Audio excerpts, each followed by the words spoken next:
Hello, everyone, and welcome to Blow the Whistle Sports. I'm your host, Wayne Holloway, and thank you once again for tuning in. Please like, subscribe, and share. And like always, if you have something to say on the show or you want us to implement something on our show, drop them in those comments below or hit us on any one of our social media outlets. Holler at us, we holler back. But without further ado, let me introduce you to my co-host, Mr. Stephen Rubain. How you doing, sir? Man, it's good to be back on the air again. I feel like it's been forever since I've been on the air. So I'm happy to be back in, ready to get into some good football. Man, yes. ready to get into it. But before we get the show started, I just want to, since I've been off for a little while, just give a couple of birthday shout outs in the family. Had quite a few. My sister Stephanie had her birthday. My cousin Alan's today. My sister Stacy's next week. Also, my nephew Henry is next week as well. So I want to give a lot of good birthday shout outs. Happy birthday to the family. And I want to say hello and how you doing to Mama Rubain and Papa Rubain. Yes, thank you very much. We had a little challenging time, with my dad, but we're staying strong. He's a fighter. That's right.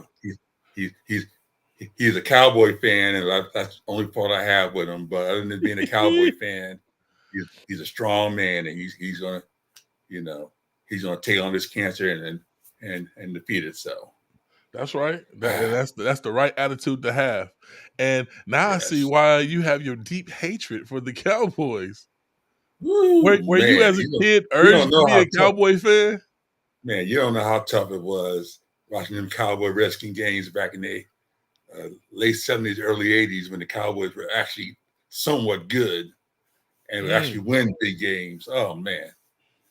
That'll ruin your whole spirit for a week in the Cowboys beat the Redskins. Oh, man, I can imagine. I can imagine, especially Pop's giving it to you. Oh, yeah. Because Pop's is not going to hold back. Not going to hold back. Nope. So, but we'll get to the Cowboys in a little bit because I do have a little something to talk about with them. But how you been this week? Man, I was a little under the weather, but I'm feeling good. I feel excited. I feel like Carolina is going to do great this season, and I'm excited for the season. There's much more to come. Okay, but for me, I'm okay. All right. I did watch a little of that Carolina Browns game. We're going to get into that in a few minutes, but there's some promising things going on in Carolina. It's looking a little promising. Big time. Where you want to start at? Let's just start with training camp because this time of year training camp is in full effect. We're going into week 3 of the preseason. Now we had this short 4-week preseason. I'm so used to having the 4 games back in the day. Remember having the 4 games plus the Hall of Fame. So now having this one less game, it just feels like it's going by quick. We only got 2 more weeks left, and then the season starts. So I like that. Yeah, I wish we would get an extra game added to the roster. Yeah, that would be lovely. That's the next big thing now is the 18-game schedule. I think the Players Association keeps voting against it. They keep voting against it, but what's going to ultimately come down to is MONEY, and the big time players aren't hurting for that extra paycheck. But those offensive linemen and those guys who are on the cusp, getting that one more paycheck makes a big deal. Right. Because I don't think people realize players don't get paid really until the season starts. There's very few players make exhibition money. So, to those guys who, are working on minimum wage, I won't say minimum wage, minimum NFL wage. Because Lamar Jackson, to clarify, Lamar Jackson was offered $1 million and some odd dollars just to show up to training camp, and he didn't do so. He didn't do so. He didn't have the time. I mean, wow. I can get the whole Lamar Jackson. That could be a whole show in itself. What could you do with the money he just said wasn't important to? I And he mean, could have wouldn't it have been a his big whole offensive oh, didn't give that money to his linemen or his offensive linemen or split it up between yes. all of them? If you're gonna do something like that, wouldn't it be a big something, a big surge for the team? It being a team leader, a team captain. If you're gonna And it's just not his money. why not, be generous with it with your teammates? But the wild part about it though is that your agent got that in your contract for you, and you're still like, don't want to be bothered. Hey, I I'm mean, like I'm liking your glasses, Steve. I'm liking your thank you, thank glasses. you, thank you. I'm feeling, I see you you got know, the Redskin stunners on. feeling good, looking. Like I said, it's good to be a Commanders fan where I can uh, represent and not be embarrassed, not feel ashamed. Because for so long I was ashamed to wear Man, anything Commanders, and man. so Now you've I, had a year of success, of yes, strong success, of a wish I should I coulda would game where it seemed like you guys could have just pushed it to the next level. You yeah. just missed it by that much. Hey, listen to me. Get into the championship game. That was huge last year for the psyche of the organization Yes, because yes, that's something yes. that has been so long. You know, we're talking about a whole nother generation that hadn't seen the Redskins / Commanders do anything in the playoffs, and so to actually win meaningful games, it meant so Mm. much. Yes, yes, yes. As Yeah, you see, now I had my tissue on the table I know. from this Hey, little under weather I was. It's my emergency tissue. Excuse me, everyone. absolutely. Hey, we all got to have that emergency tissues at times. So understood. There's, there's nothing more uncomfortable than when you get that runny nose going in the middle of a show, My and goodness. you can't wipe it, you can't do anything. You just gotta sit there and take it. So, but let's get back into training camp. Where you want to go with training camp? Where should we start? I mean, as I mentioned last week, there really hasn't been much. Well, while we talking about training camp, it's Hmm. interesting to see that Odell Beckham has no plans on retiring, and teams are still looking at him like bringing him in. Yeah, well, he's at that point now where he's past 30. Um, hasn't really had a productive season in what last 4 years, 5 years. Right, right. Somebody It, might want to sign him. If a wide receiver gets hurt, he might be a good pickup midway through the season. But every I, time we say that, I have not. It has not produced. yeah, Soon as he gets picked up on the team, he goes on the pup list or he yeah, goes on the injured reserve list.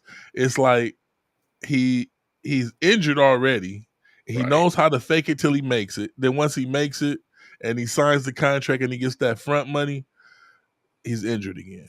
I right. I just call it like I see it. Oh yeah. It's I mean, I wouldn't strange. sign for my team, but somebody will sign him because he is a name. So you know, Uh, in other news at training camp, Michael Phoenix Jr. Was I don't know if he was involved in the fight, but he ended up at the bottom of the pile at a fight at a Titans Falcons game well, or that's not training game that's not good. exhibition, I guess. I mean, one thing they always teach your quarterback is when the guys get to fighting, you get to running, get out the way. Hmm. So he needs to work on his get out the way skills Yeah, you're the because pride of the team. You you're the need to be pride, protected. you're the franchise of the team. You can't be involved in the fight when the big boys are fighting. You gotta Excuse turn to yourself. the cheek, get get the heck out of Dodge. So And other stuff, other news, I should say. Russell Wilson and Justin Fields reunite as starters for the Giants. How do you well, feel about that one? we got Fields with the Jets, Russell Wilson with the Giants. Um, People have been down on Justin Fields. I still think Justin Fields is going to have a strong season. I like him with the Jets. What have you I think seen from Justin they could be a Fields to make wild you card. think that he's going to have something strong going on? Yeah, I think the Jets could be a team. I won't say they're going to beat Buffalo for the East, but I think they could be a team that could be competing for that Eastern Conference crown. I could see them as a potential wild card slipping. The defense is strong, strong running game.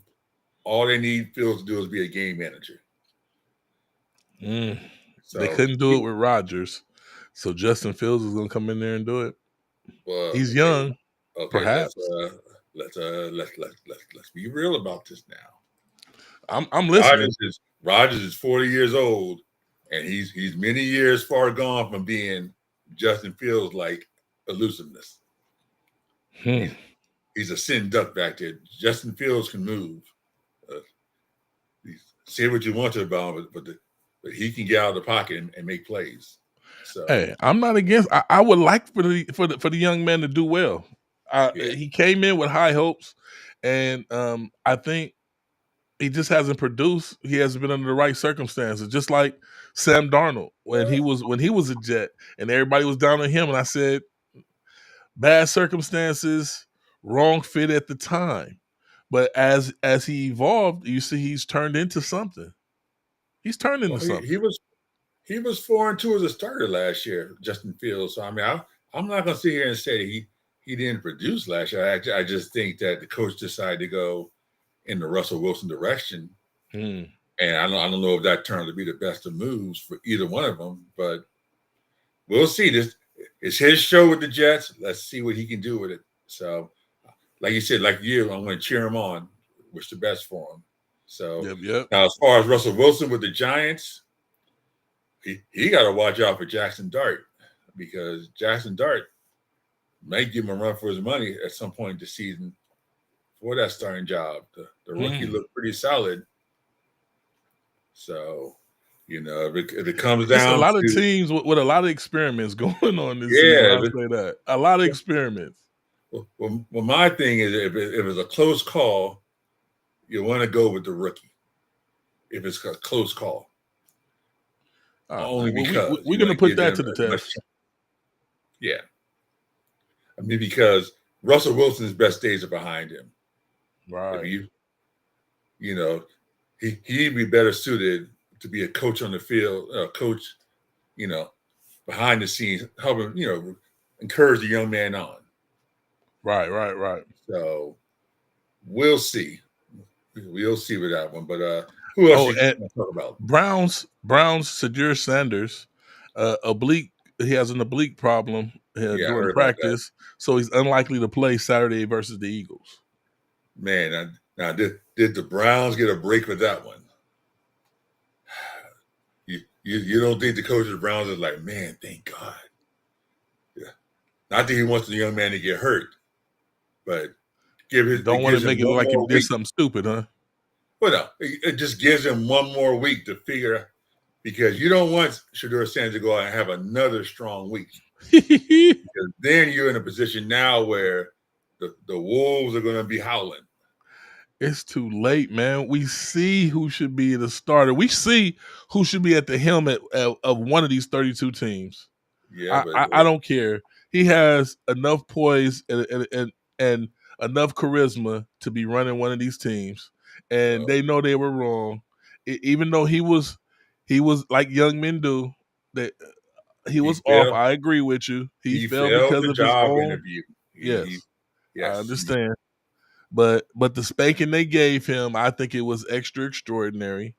But hey, Look, the NFL is about to shield. We've had this conversation numerous times. They put millions and millions of dollars into what's called a draft combine. Now, what do you think is going to happen if you have this draft combine and then none of the players decide they want to go work out at the combine? yeah, Then what good is the combine? exactly. They sent a message to Shedeur Sanders. You should They have sent a had your message to you the know what in league. there, running them 40-yard dashes, doing them passes, running them plays. The NFL is going to always protect the shield. And Yes. he wasn't in a position to sit there and say, I'm cool. I'm good. Well, we know another young man will not take that stance again. I think it's come along clear with as far as he fell that everybody at that job at that job application meeting that they show up and do what they're supposed to because it's a job. They give it to you. It's not just given to you. Exactly. Exactly. I'll tell you one thing for every college senior and junior coming on next year, they're going to make sure to have their behinds at that combine working out. I agree 1,000%. Exactly. If you think you didn't learn a lesson from Shedeur Sanders and you want to sit there and say, I'm cool. I don't need to work out at your NFL combine. I don't need to show my skills to you guys. Yeah. Whoever gave him that bit of advice need to be fired on his team. Yeah, well, that's but that's the mature. I mean, you think about it. If the guy for the Titans, Cam Ward, if he can go out there and work out, and he's already the consensus #1 pick. Yes. What makes you think you don't need to go out there and work out? You don't need to show the scouts. When all 32 scouts are there, you don't need to show them what you can do. When the consensus #1 pick of the draft is in there working out. But you know what? We can say a lot of things, but we were not part of his team. We don't know. He could have been hurt during that time, and that was a ploy. So you didn't see that he was hurt, so he wouldn't get picked up. And it could be a lot of different things. It could have been a ploy. It definitely could have been that. That just popped in my head because wow, the Sanders family. I don't think that would have been a course of action that his father would have told him to do, unless there was some type of injury or some type of gimpiness, or they didn't want him to look poor at the combine. You understand what I'm saying? Well, remember, in my mind, I still feel like his falling is a blessing in disguise for his career long term. Yeah, because I feel like the pressure is not on. He just needs to make the team. He doesn't have the pressure of having to be the savior of the franchise. He doesn't have to go out there with the mindset that unfortunately was placed upon Bryce Young. That last year was placed upon Caleb Williams. Did you hear Keenan Allen this week? No. What did he say? They talked to Keenan Allen. Keenan Allen last week was with the Bears, and he said he just came straight out and said the reason why he left the Bears to go back to the Chargers was that Caleb Williams is the most selfish player he's ever played with, and he gave an example talking about how Caleb Williams went to the whole team and asked the team to paint their fingernails in unison so that they can all support what he's doing with this whole wearing a fingernail polish thing. Oh, I wonder how that rolled over a locker room full of men. Can you imagine oh at a my team goodness. meeting and you sit up there and ask the whole team if they can all paint their fingernails so that you can all have the same unison? Wow. They must have looked at him like, wow. So yeah, I don't know what's going on with that one. That's one of those you got one of. Hey, I'm gonna leave that one alone. That's on another level right there. So Keenan Allen said he knew at that point. He said, "I knew I was leaving the Bears at that point." So wow, I don't know, but the thing is, if Keenan Allen felt that way, who else? How many other guys on the team that are still there feel that way? So the Bears are a team you got to kind of wonder about. Man, oh, and good news, somebody got a contract extension. All right. Oh yeah. It's not who we thought. Hey, it's always a blessing to be on a team and they want you again. They get extended James Cook for 4 more years for $48 million. Absolutely. Well, Good for him. He's solidified now. This is the last year that Buffalo playing at the old Highmark Stadium. Right.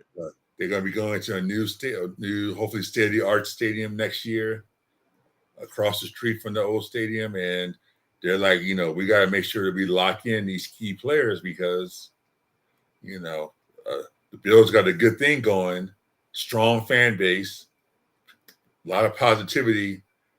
You don't want to have this guy not play. So good for them. The They Bills, for a while now, they've been a hot team yeah, that it seems like they're gonna gel and take off, and it just seems like they move good, and then they like stutter in the middle of the season. At the end of the season, it doesn't look like they have it together yeah. every year. I don't know what that's about. Well, there's two teams, the Bills and the Ravens. All they got left to do is win the Super Bowl. That's the only thing on their resume. Between Josh Allen and Lamar Jackson, they've got the MVPs, they've got all the other glory stats and everything else that comes with that. They got to have their Super Bowl, and so it's going to be interesting to see this year how they handle that level of pressure because making the playoffs, I won't say it means nothing to them, but it's not their end all. They got to win Super Bowl. It's Super Bowl or bust. Is what I'm trying to Once you get make at. it to the playoffs consecutively, it becomes, I guess, null and void if you can't make it to the big dance and win the big dance. That's But it. what the similarities between these two teams, Buffalo and Baltimore, to me is solid QBs, solid running back, and that's the similarity to me. That Buffalo's wide receivers are a question mark to me, and Right. unlike Buffalo's wide receivers, I give them an A. Just like Buffalo's tight ends, I give them an A plus. Buffalo, Baltimore Ravens, A plus on tight ends, A plus on A on wide receivers. Um, the tight end for the Bills, who is it? Oh, they got the two. They got Dawson Knox, Yeah, and they had the God was the other guy's named the other tight end. yeah, but what I'm saying is I give them a C over Baltimore's tight ends in comparison on teams. Uh, Right. Yeah. Baltimore has the stacked team. Buffalo Bills have some similarities, like I said, running back and QB, both solid and solidified. Mm-hmm. Wide receivers have to wake up. They just don't click. Baltimore should have won the Super Bowl 2 years out of the last 4 years, at least, if not three. Well, Lamar Jackson is the Achilles heel of that team. He has to make the decisions, the better decisions. Yes, I'll put it on the tight end last season, but come on now. no, The it all goes through the quarterback. it all go no. It should all go through number 22.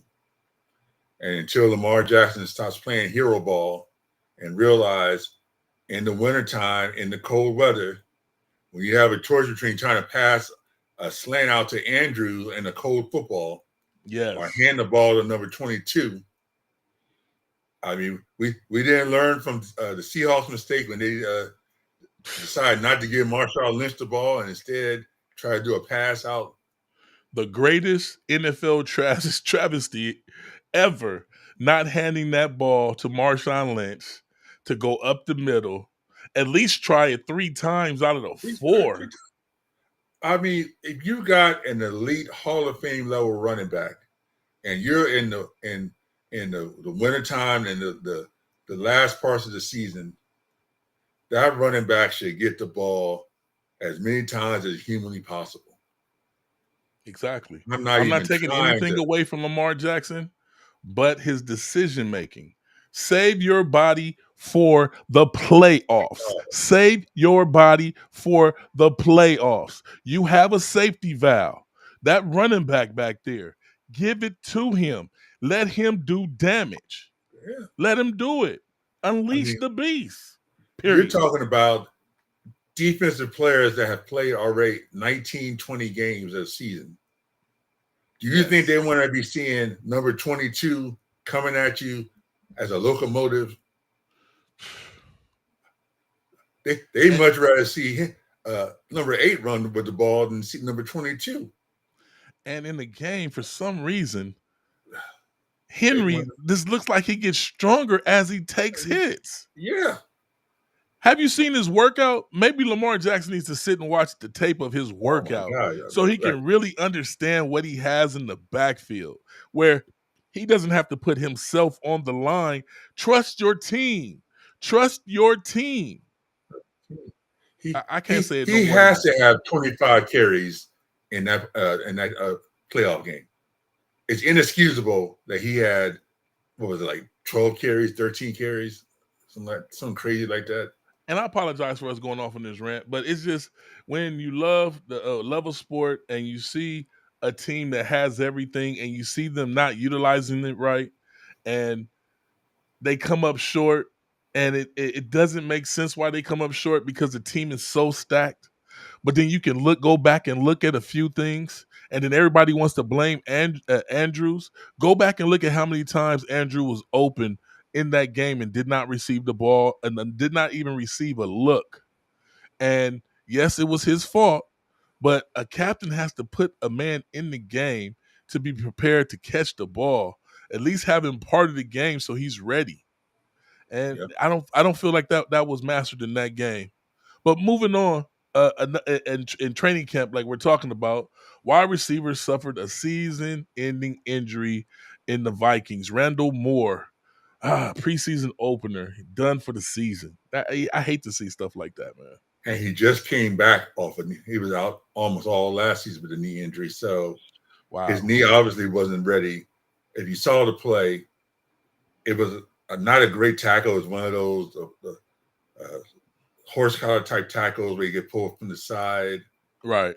But his knee just obviously was not ready to come back. He tried to come back too soon. And yeah, it breaks your heart to see those type of situations happen. But It's almost like the Carolina Panthers with what's his name, Jonathan, our running back that came in last season and re-injured his knee, or oh and yeah, he's they out for got the season. out for the season again. He could be out for the whole Yeah, season. Yeah, yeah. he tried to rush back too soon, and he understand. I mean, especially as a rookie, you want to come in and make an impact. But You want to show yeah, what you can do. but he's better off take this whole season off, come back next year at 100%, and Get really show what you strong. can do. Get Yeah, strong. Get ready. Come back ready to do it. exactly. Should we get to these Cowboys before we get into a little fantasy football? Hey, I've been anxious to hear what you had to say about the Cowboys. It's always interesting to me from your perspective on the Cowboys. So, for those of you guys who are new to the show, I'm not gonna say I have three hatreds. Hatred is a harsh word I've used. I don't like the word hatred. I have three great dislikes. Number one, of course, it's always is the Dallas Cowboys. Right. Number two, Aaron Rodgers, and number three, Kirk Cousins. Hmm. The Cowboys are the gift that just keep giving. Excuse me. Jerry Jones, who we can sit here all day and talk about what an amazing businessman he is. He has sold this America's team gimmick for the last 30 plus years while winning nothing the last 30 years. Yet the organization is now worth 11, $12 billion. They sell out that 80,000 arena. Merchandise is off the chart. Jerry Jones had the nerve to come out this week and ask him a question about the Cowboys in controversy. Now, instead of Jerry Jones taking the approach of, well, we're about trying to win. We're not really trying to get involved in controversy, blah, blah, blah. It just seems to happen, blah, blah, blah. He just comes out and says, well, a little controversy is not bad for you. We like to try to keep things interesting. We like to keep the pot stirring. It's good for the organization. Da, da, da. What are you telling your players, the players on your team, when you come out and make a statement like that? You got Micah Parsons here trying to get paid, but the biggest argument Micah Parsons is saying is that the organization is not committed to winning. We all see that. How can you? Yeah, we all see it, but how can you look at those guys in the face and tell them, I'm committed to doing whatever it takes to bring another championship to Dallas when you come and make statements like that? Well, I was down on him, but after his announcement coming out with his cancer diagnosis, that he took some experimental drugs and it's been bringing him through, I can see where your mind could be off and not on what it's supposed to be on. Now, with that being said, you're the owner. That's why you have the money to pay people to do this job, so you can take the pressure off of yourself. It seemed like that would have been the better time to take that leap and bounds, but he But worked that's through it. but see what you just said there. There's where the problem lies. He could have taken the pressure off, but he can't not take. He has to be the center of attention. That is his biggest issue. You're right. With his cancer diagnosis, he needs to take a back seat and focus on his health and well-being. Let And the his people family. who are the football people do the football talking, and you stay on the sidelines. You know who we never hear from? Clark Hunt. Hmm. Do we ever hear from him? No, The owner of not the at all. Chiefs? No. Not at all. I better know what he sounded like if I heard him do an interview. I didn't even recognize his name when you said his name. But for Exactly. him to be the 3-time going to the Super Bowl uh, uh, uh, owner and not even know his name, that lets you know the realm in which Jerry Jones should be in. Quiet. Quiet. You haven't heard a peep from any of the Chiefs. All they doing is just in the lab saying we gonna do whatever. We'll be back. Yeah. Yeah. We got our bus whoop the Super Bowl, but we'll be back. We're gonna get all our pieces together. We're not gonna talk. We're not gonna sit there and make any. This goes out to the Cowboy fans. Yeah. You already know your team is like number 1, number 2 in merchandising next to the Raiders, and your owner is making money. I think you guys really understand that your team is not geared for winning. They have people in place for them to look good and sell jerseys, but not really not really a concern on that team for winning. It is what it is, and I'll take it even a step further away from football. This is what's his livelihood and like his life force keeping him alive, Steve. Like, when you get to that age, this team gives him purpose. Nothing else gives him that purpose. That's why he stays on top of the team the way he does. Yeah, but the purpose should be in winning, though. I agree His whole 1000%. purpose at this point should be getting one more championship. I agree, but it's about him marketing, making money for his family and his family's family and future family of the Jones family.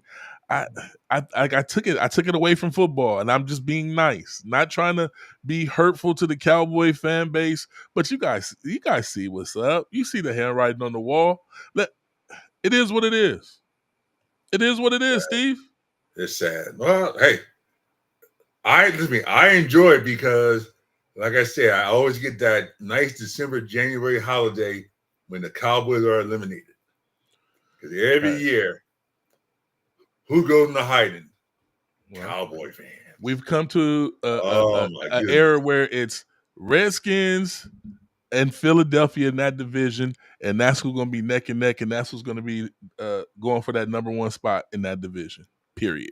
But yet Dak Prescott still come out saying, why can't we win the Super Bowl? Why can't we be the favorites in that? Because the last 29 years, you guys have not made it to a championship game. Bingo. Why should we believe you this year when your top defensive player is holding out? Who's their running back again? It could have been Henry. He begged to go there. But I'm going to leave that alone. $7 million? When you're worth $12 billion, you couldn't come up with $7 billion to sign Derrick Henry. What for? They're making money. Their stadium still sells out, still sells all the tickets that he needs to sell to stack the pocket, them jerseys, them CD Lambs, them Dak Prescotts, and who's the new? They got Pickens over there now, right? Yeah, Pickens, yeah. Them jerseys going like hotcakes. The Cowboy organization is doing just fine. Now the fan base, we'll hear it again this season. They're gonna do it. Oh Ooh, yeah, come on now. They and give then that a rest. they Cowboy go into Nation. hiding. Yeah, And this is not even talking madness to you. It's just uh, it's common facts. sense. You can see it. You can see it yourself. How many Cowboy fans do I know that have switched teams because they see their team is not even trying? Not trying. You, you had your one decent player over there, Cooper Rush, who's your solid backup. You let him move on to greener pastures. He's now with the Ravens, as if the Ravens need any more help. Hey, he wanted Now, the ring, and that's where he can get a ring fast. yeah. Now, if anything should, God forbid, happen to Lamar Jackson, they got a very capable backup. The guy that I liked It's, over there in the first place, if you yeah, remember me. yeah. I just I don't get it with the Cowboys. Hey, like I said, it just makes it for fun another season when they're gonna let down their expectations, and then the Cowboy fans will come out again and come up with the excuses like they do All every the year, time. All the time. all the time. But we want to get into a little fantasy Of football. course, You want to man. talk a This little is our fantasy? time of the year. Fantasy football. Fantasy football. So for those of you guys who are new to fantasy football, I know some of our listeners there have never done fantasy football before, or kind of curious about it, kind of want to understand how does fantasy football work. I'm gonna give you the quick layman's version of what fantasy football is. So with fantasy football, basically it comes down to is that you are the owner, the GM, and the coach. And so your job is you're going to go out there and first of all draft a team. You're hoping that team puts up the quality stats available to give you enough points that if you play against another guy's team, you're going to beat them. Now, some leagues are head to head. We only do head to head leagues, but there are some leagues out there that you can just do it based on points only, where the team that has the most points wins for that week. Fun. But we do head to head. Head to head, like a real game. Yeah, that's the best way to do it. And that puts you more in the captaincy to me. You're more of an owner that way. It shows you your knowledge of football in picking the right players. Because if you pick the right players, your team will succeed. Yeah, and it feels more personal when you go one-on-one against somebody every week rather than looking at a whole 8, 9, 10 teams and see who has the most points for that week. And so I like the head-to-head myself. I've done both, and I just always enjoy the head-to-head competition better. But with that being said, you start with a draft, and normally the draft is between 14 to 16 rounds, depending on what league you're in. You usually want to draft at least 2 quarterbacks, 3 to 4 running backs, 3 to 4 wide receivers, a couple tight ends, a defense, and in most leagues, except for in Package League, a kicker. Yeah. Now you want to tell the good fan base out there why years ago you decided to eliminate the kicker from your fantasy leagues? First of all, the kicker, they really didn't do much in the meaning of points, unless you had like a Janikowski on your team. Then you can get some major points. But other than that, kickers don't kick up any type of dust when it comes in the point position. So what I did was I replaced the kicker with another wide receiver or tight end, so you can really get points to add to your team. Because a kicker, the points were a little less than null and void in on your team. Yeah, I was going to go back there. We were in this one league years ago where we had a manager who decided to give additional points for extra long kicks. Oh. And he brought up the name Sebastian Yannick. You remember that play? RTS Sports. I remember that. I remember RTS Sports. Yeah. Sugar T, right? Sugar T, yes. Yeah, he had where if you made a kick over 50 yards, you got like 3 or 4 extra points. My goodness. So Janikowski one game, I think he had like 5 field goals and like 3 were over 50 yards.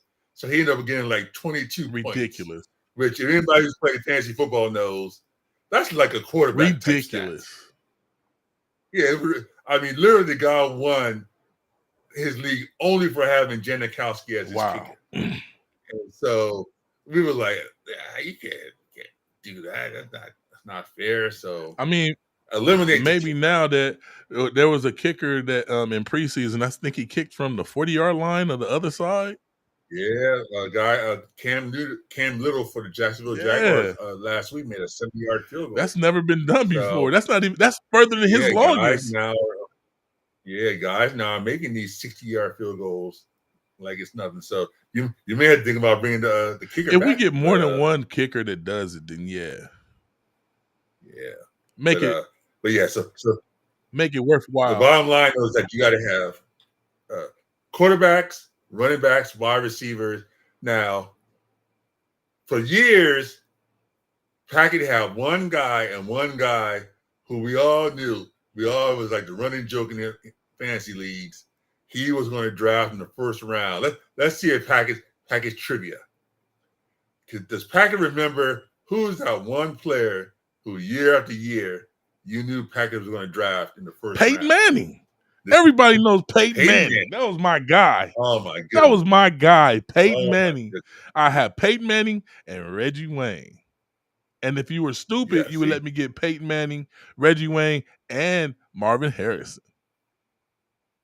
Oh my goodness. They used to hate me. It was like a running joke every year in the fantasy league. But it was a running joke. It didn't matter if he drafted first or he drafted 12th.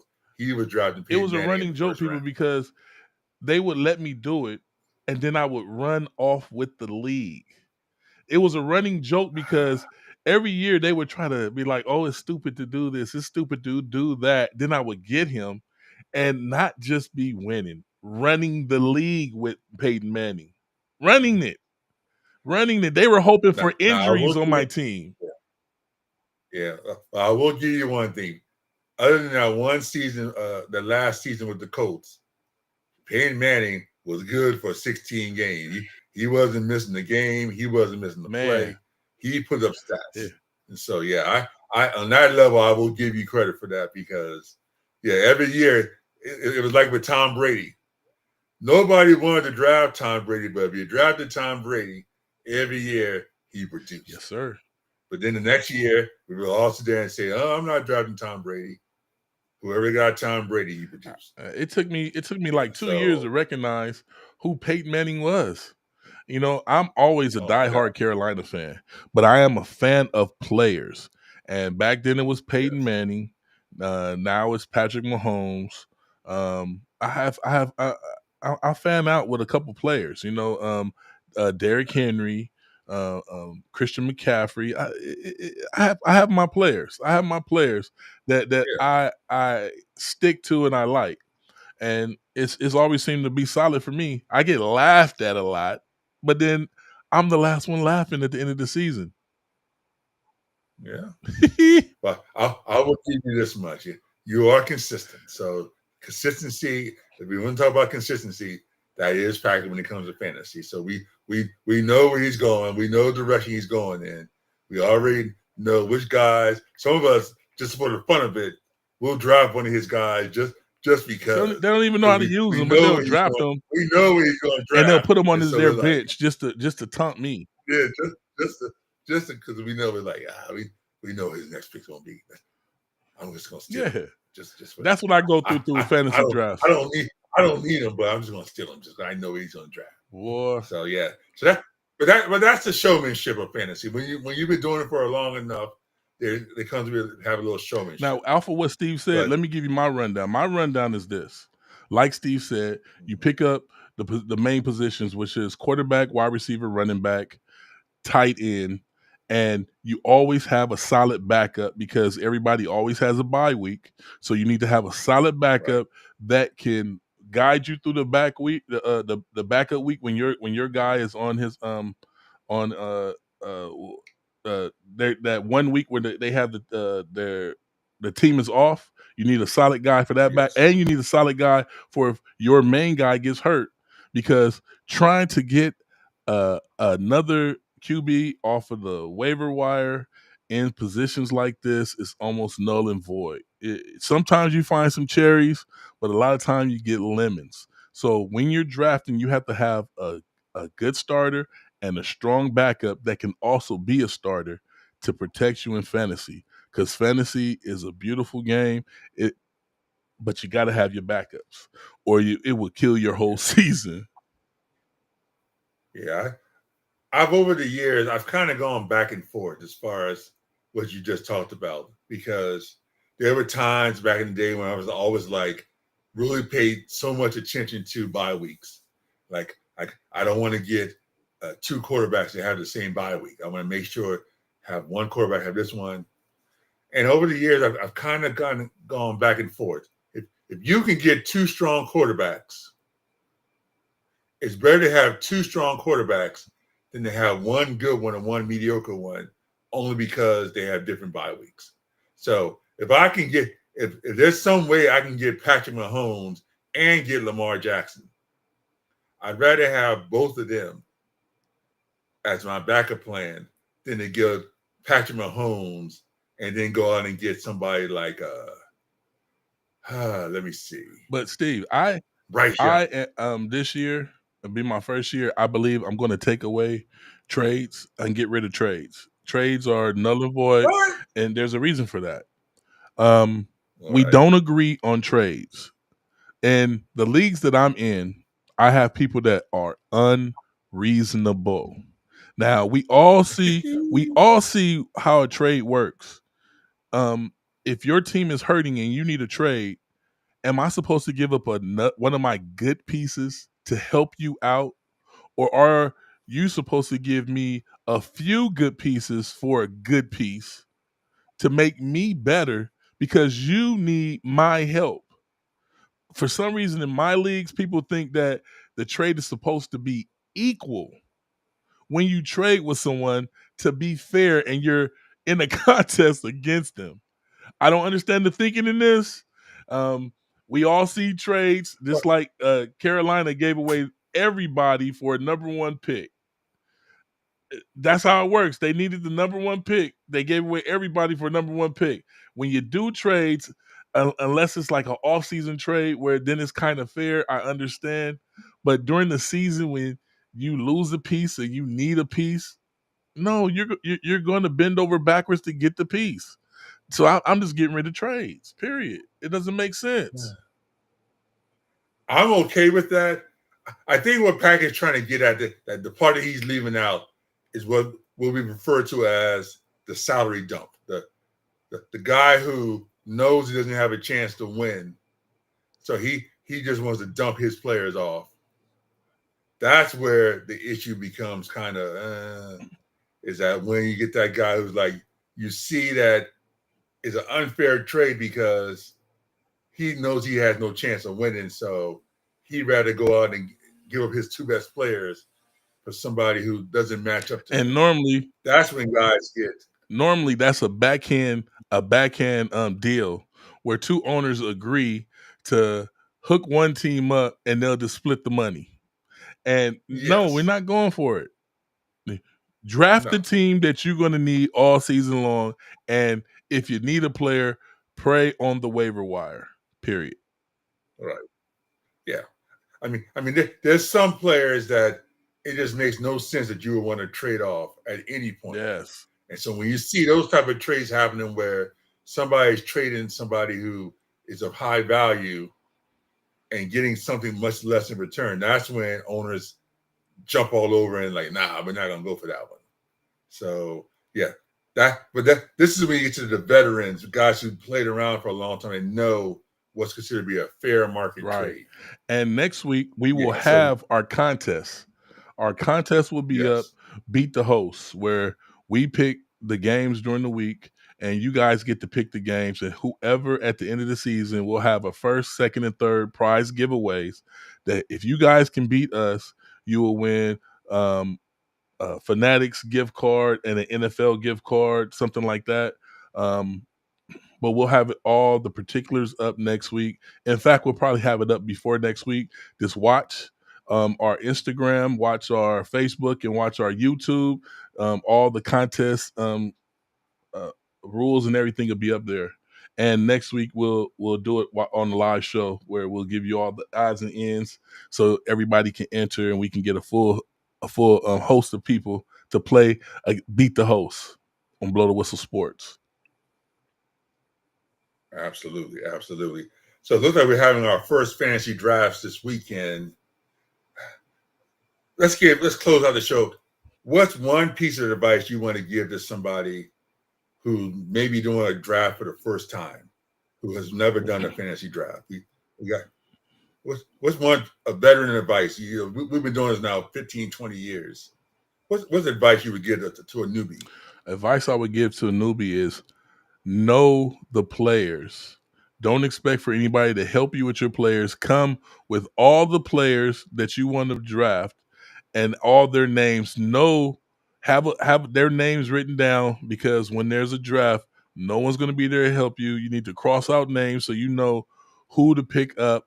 Have your list of first, second, third, all the way to 15 of people that you want. That's my advice to you.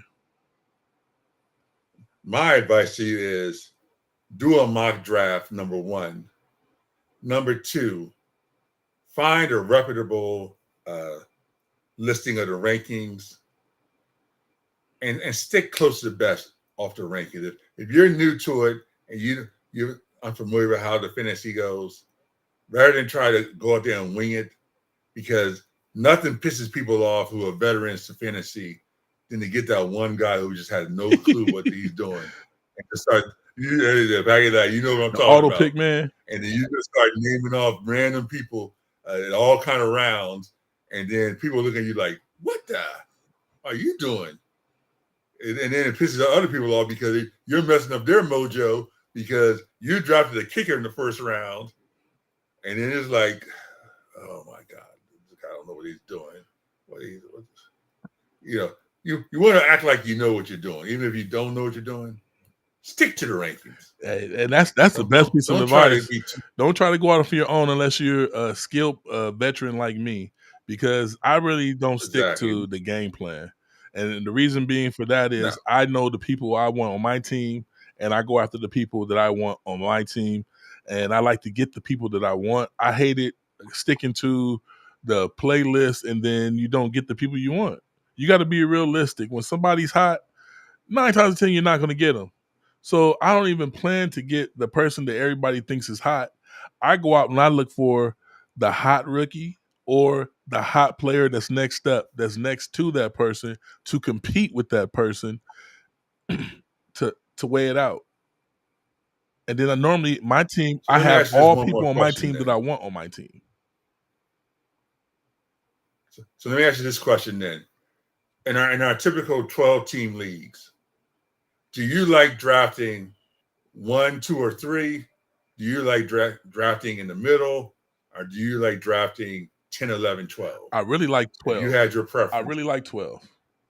But for all right, so you like to have I like that double pick. It's a snake draft. I like having 2 picks in one, and then when I'm waiting around, when I strike, if it hurts people, it hurts people because I'm going for the juggler. Like our big money draft. For those who are unfamiliar with what he's talking about, the snake draft means is that if you're in a 12-team league and you get your pick between 1 and 12, then when you go to the second round, the guy who picked last in the first round goes first in the second round. So if you pick number 12, you get number 12 and number 13 back to back. So you get to pick 2 guys back to back. Yes. So a lot of guys, everybody wants to get that first pick. It's like, I want the first pick. Yeah. Many guys who have been veterans know that the first pick usually bites you in the butt 9 times out of 10. How many times has the first pick been on the injury reserve list in the second, third week? 2 words: Christian McCaffrey. Oh my goodness! there was one year Christian McCaffrey was like the consensus number 1. And this explains Christian McCaffrey that one year. Man, oh my goodness! That explains it perfectly. He got hurt like what, week 2 or 3 of the season? Yes. And then the worst payoff on it was that for about 4 or 5 or 6 weeks, they kept teasing you that he's going to be coming back. He's going to be coming back. And so you kept sitting there saying, please let him come back. Please let him come back. And everybody's like, he's not ready yet. What do you mean he's not ready yet? And you get mad at him. You start getting angry at him for being hurt. Because you drafted him number one. And he's not producing. He's doing nothing for you. That number one pick became nothing. But it's been more people than Christian McCaffrey. I'm not going to put it all on Christian McCaffrey. It's been a lot of players that have done he's just the one I can think of in recent times who was like the clear. I mean, there was no question whatsoever that he was going to be the first pick in almost everybody's fantasy drafts. And he got hurt like week 2. Oh man, it was sick. But yeah, if you could get 10, 11, 12, that would be your most ideal draft because you can get, like you said, 2 picks close to back to back. Now, and then if you're doing other things, you get a little break. Like we have a big money league that's like $500 to buy in, and like I'm in a $1,000 buy-in league. Sometimes I want the number one pick because there's a certain player that I just got to have on my team that makes the team. I don't know what that is, but sometimes I don't mind having a top pick, but I always look for number 12 or late in the draft. So therefore, I'm not hurting if I don't get it. Because before you waiting for number 1 and you get number 7. Oh, number 6. Oh yeah, hate 7, to be in the middle. Oh, you so hate to be in the middle. You see everybody that you want come and go in the middle. So nasty. But we got a lot more to come as the weeks close down toward preseason being over, and then we get the season opener. We got more baseball stuff we're going to get into because baseball is just now getting to the thick of it. And man, we look forward to getting on here and giving y'all all the hottest updates on all these sports going on. Absolutely. Yeah, we got baseball. We got WNBA playoffs coming around soon. Yes. The WNBA. So we got, I don't even want to get into it right now, but we will climb into that. And don't forget, we still got college football we haven't even touched yet. And that's going to be starting about 2 weeks. Can't wait. So we got a lot of stuff to climb into. Year 2. Yes. And next week, this troll team playoffs. Next week or week 4, do you want to open the phone lines? Let's do it next week because that last week before the season starts, we're going to be getting into those the picks, predictions and stuff. Yeah, so when we start doing the week of the picks, it's going to be hard to get a lot of phone calls in. And then once the season starts, then we will open up the phone lines. We'll try to do it every week, or if not, every other week. Yes, because we like to hear you guys' input. We like all the things, and we love talking back with you. And keep the DMs coming. It's always a pleasure bringing you guys these sports updates, and I look forward to seeing y'all next Wednesday, 7 p.m. here, Blow the Whistle Sports. You guys have a great week. Enjoy, and peace out. Peace out, people. We'll see y'all next week here from Blow the Whistle Sports.